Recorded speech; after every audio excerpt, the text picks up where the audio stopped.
So I made this inner commitment that no matter what I think and no matter what I feel, I'm gonna complete all 12 steps. Deja fucking vu, right?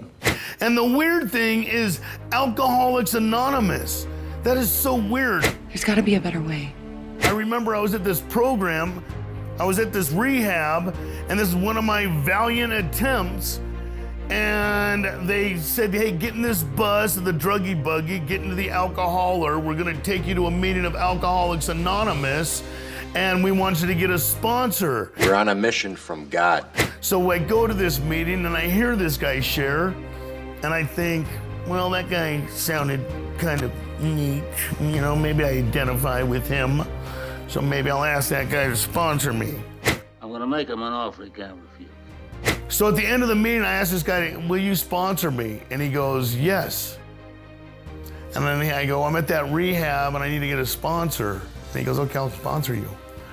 And he says, you have a big book? And I'm saying, yes. And he goes, do you have a highlighter? And I say, yes. And he goes, I want you to go back and I want you to read the doctor's opinion and I want you to read Bill's story and I want you to highlight stuff that you can relate to in there. So I got back to the rehab, I pull out this big book and I'm reading the doctor's opinion, I'm reading Bill's story, and I'm like, who is this guy?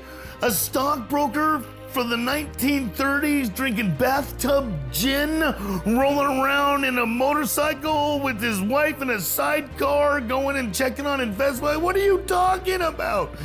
I shoot heroin. I smoke speed. I am engaged in crime and violence. I don't have anything to relate to in here because I suffered from this thing and it's called terminal uniqueness. And that says in my brain, you haven't seen the things I've seen, you haven't been to the places I've been, and I know you haven't done the stuff that I've done, so how are you gonna tell me anything?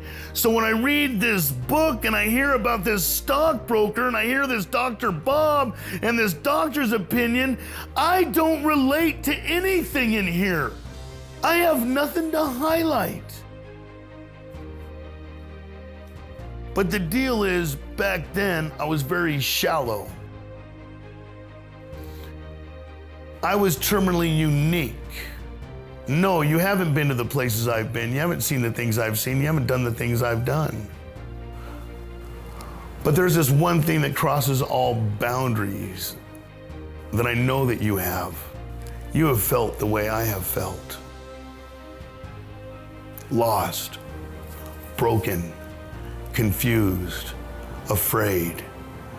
Just because my prison was the 5th tier of Folsom and I'm in my little cell and I'm doing heroin and I'm drinking Pruno and I'm going out of my mind being the biggest failure in life, having everything taken from me, lost, confused, afraid, full of fear, just angry, does not mean that my prison is any better or worse than a housewife that has never had a speeding ticket and she's in her $1 million kitchen drinking herself to death, losing her husband, losing her kids, losing her home, losing her career, losing her dignity, losing her health, full of fear, full of shame, full of guilt. Her and I are the exact same person.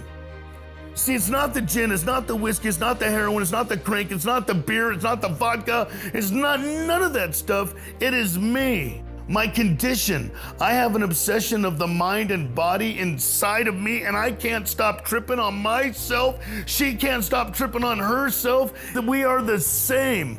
We are human beings experiencing the bondage of self, which is torture inside.